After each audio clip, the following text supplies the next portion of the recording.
Assalamualaikum warahmatullahi wabarakatuh. Kembali lagi bersama saya Anggi Anjani dengan MPM A1G022054.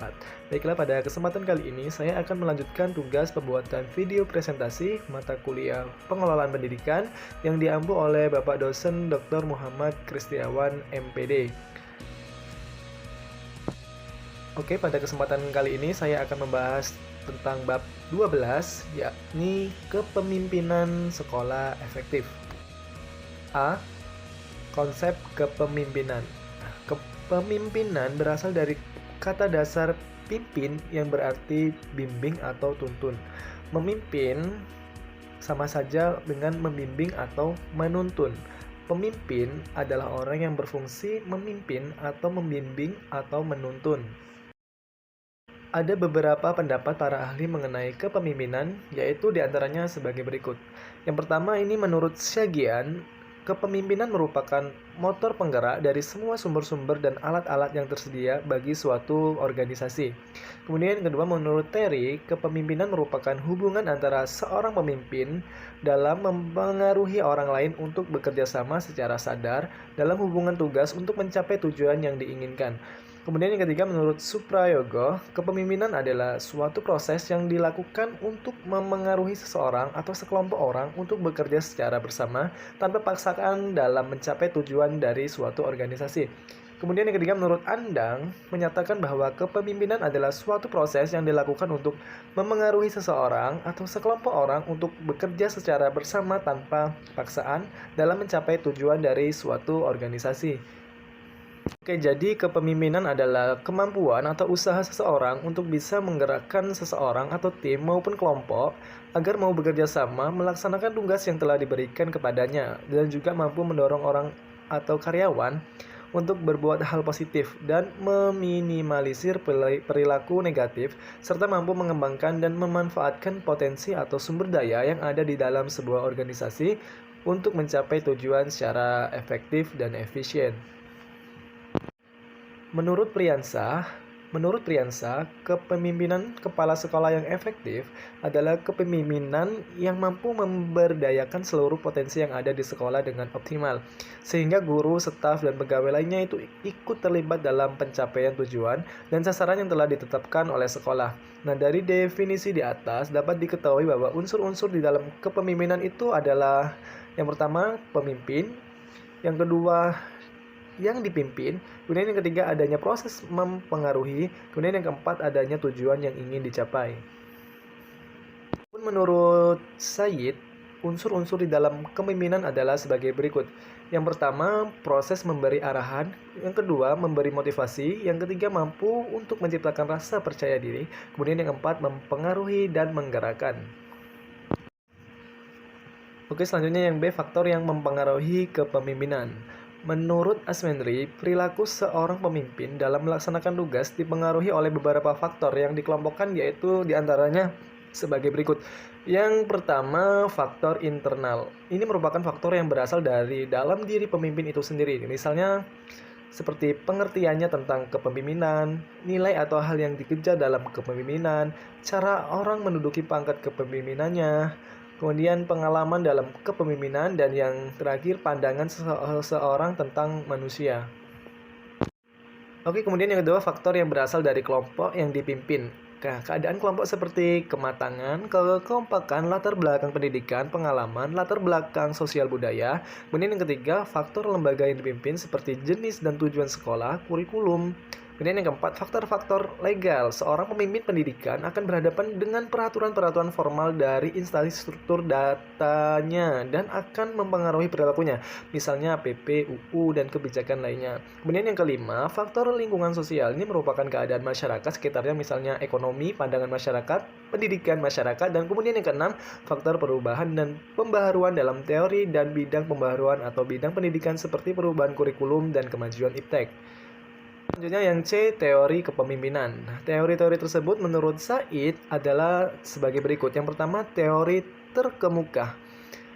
Dalam teori ini disebutkan bahwa kepemimpinan orang-orang besar didasarkan atas sifat yang dibawa sejak lahir. Jadi merupakan suatu yang diwariskan. Kemudian yang kedua, teori lingkungan.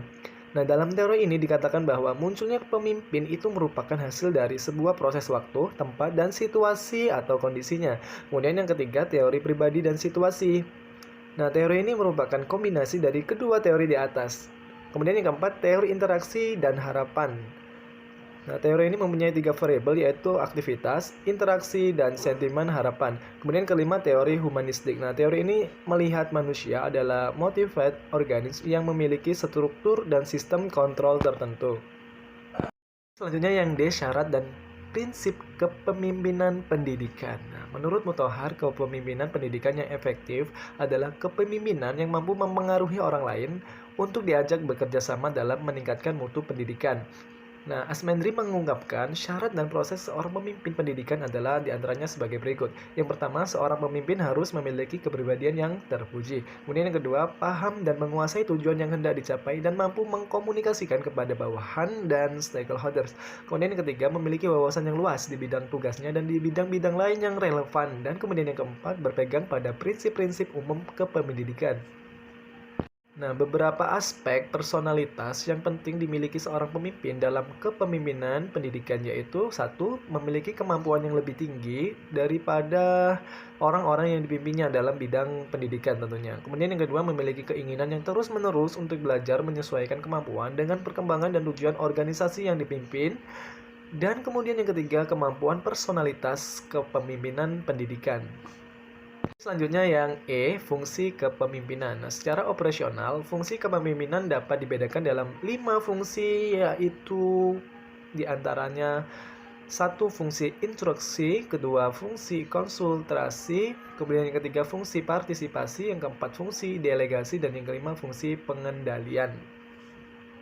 Oke, selanjutnya kepemimpinan kepala sekolah yang efektif. Nah, menurut Black dan Moulton, dalam memimpin sebuah organisasi diperlukan beberapa elemen yang dapat mengantarkan sebuah kepemimpinan yang efektif, yaitu diantaranya yang satu, inisiatif, yang kedua, inquiry, yang ketiga, advocacy, yang keempat, conflict solving, yang kelima, decision making, kemudian yang kelima, kritik.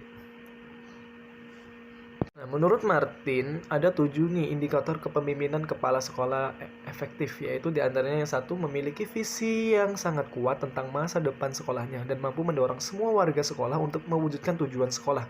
Kemudian yang kedua, memiliki harapan tinggi terhadap prestasi peserta didik dan kinerja seluruh warga sekolah.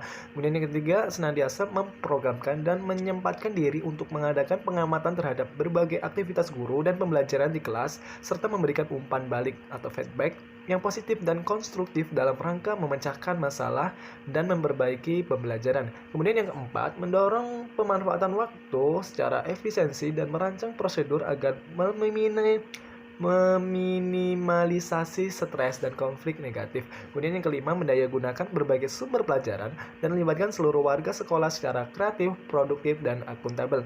Kemudian yang keenam, memantau kemajuan peserta didik baik secara individual maupun kelompok, melakukan evaluasi dan perbaikan secara berkesinambungan.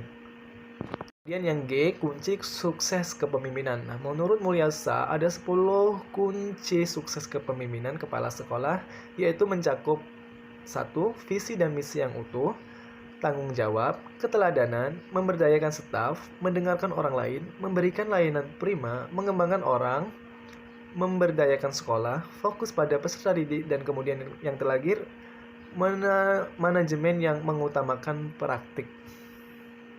Oke, kemudian yang H, gaya kepemimpinan. Nah, menurut Asmendri, ada 4 gaya kepemimpinan, yaitu sebagai berikut. Ada tipe otoriter, demokratis, kendali bebas, dan tipe pseudo-demokratis. Baiklah, sekian penjelasan materi dari saya tentang bab 12. Sampai jumpa lagi di pertemuan bab selanjutnya. Saya akhiri. Wassalamualaikum warahmatullahi wabarakatuh.